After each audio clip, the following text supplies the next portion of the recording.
राधे दोस्तों, जय श्री कृष्णा। ओम श्री शॉर्ट्स में आपका स्वागत है। आज की वीडियो में मैं लाई हूँ कार्तिक महात्म्य का 35वां अध्याय।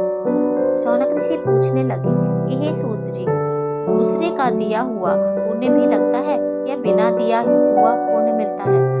तब सूत जी भी कहने लगे कि बिना दिए हुए भी पाप पुण्य दोनों मिलते हैं। सतयुग में एक के पाप और पुण्य के कर्म सारे देश को पाप और पुण्य मिलता था। त्रेता में ग्राम को तथा द्वापर में कुल को मिलता था, परंतु कलयुग में केवल करने वाले को ही पाप और पुण्य मिलता है। एक पात्र में भोजन करने वाले को पाप या पुण्य का आधा भाग मिलता है। दूसरे की निंदा करने वाले, सुनने वाले अथवा चिंतन करने वाले को भी पाप पुण्य मिलता है। दूसरे के द्रव्य को चुराकर दान देने वाले को पाप मिलता है। पाप या पुण्य का उपदेश देने वाले को छठा अंश प्राप्त होता है। प्रजा का छठा अंश राजा को मिलता है। शिष्य से गुरु, पिता से पुत्र, स्त्री से पति, श्रीपति ये छठा अंश पाते हैं। स्त्री पति का आधा पुण्य पाती है। इस प्रकार बिना दिए भी पाप तथा पुण्य एक दूसरे को मिलता है।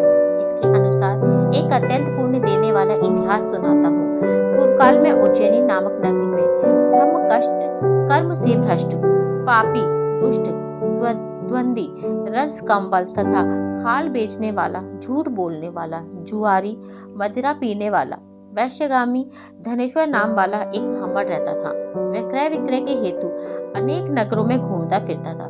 एक समय वह महिष्मती नगरी में गया और माल बेचने के लिए वह वहां पर 1 मास तक ठहरा। एक दिन उसने नर्मदा नदी के तट पर जप करने वाले ब्राह्मणों को देखा।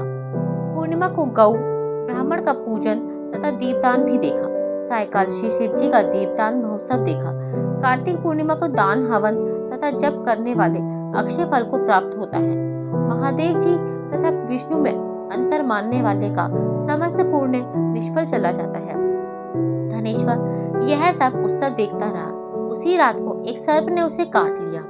तब उस कुछ मनुष्य ने उनके मुख में तुलसी दल तथा नर्मदा का जल डाला। इसके पश्चात वह मृत्यु को प्राप्त हो गया। यमराज के दूत उसे मारते पीटते हुए यमपुरी ले गए। वहां चित्रगुप्त ने उसको क्रोध की दृष्टि से देखते हुए यमराज से कहा कि यह घोर पापी है, इसे आजीवन एक भी पुण्य कार्य नहीं किया है। तब यमराज ने आज्ञा दी कि इसको खौलते हुए तेल के कढ़ावे में डाल दो। फिर बुधवारों को मार लगाकर कुंभीपाक नरक में डालो। परंतु जब उसको तेल में डाला गया तो खौलता हुआ तेल एकदम शीतल हो गया। दूतों ने तत्काल जाकर ये बात यमराज को सुनाई तो वे भी आश्चर्यचकित हुए। ठीक उसी समय नारद जी यमराज के सभा में आ पहुंचे और यमराज से पूजित होने के बाद वे कहने लगे कि हे यम, ये धनेश्वर महापापी होते हुए भी कार्तिक मास का व्रत करने वाले के सत्संग के प्रभाव से पुण्यात्मा हो गया है।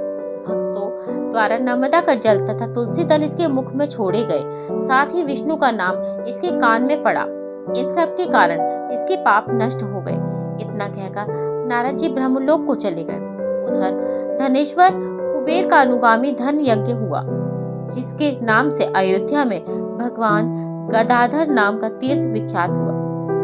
कामना युक्त पाप गीला तथा कामना रहित पाप सूखा कहा जाता है। कार्तिक मास के व्रत प्रभाव से मनुष्य द्वारा किए गए सूखे तथा गीले दोनों प्रकार के पाप नष्ट हो जाते हैं। तो दोस्तों, यह थे कार्तिक मास का 35वां अध्याय। आज सारे अध्याय मेरे चैनल पे डले हुए हैं और आगे की वीडियोस और भी कथाएं और भी पौराणिक कथाएं मैं लेकर आती रहूंगी। तो मेरे चैनल को सब्सक्राइब जरूर करें।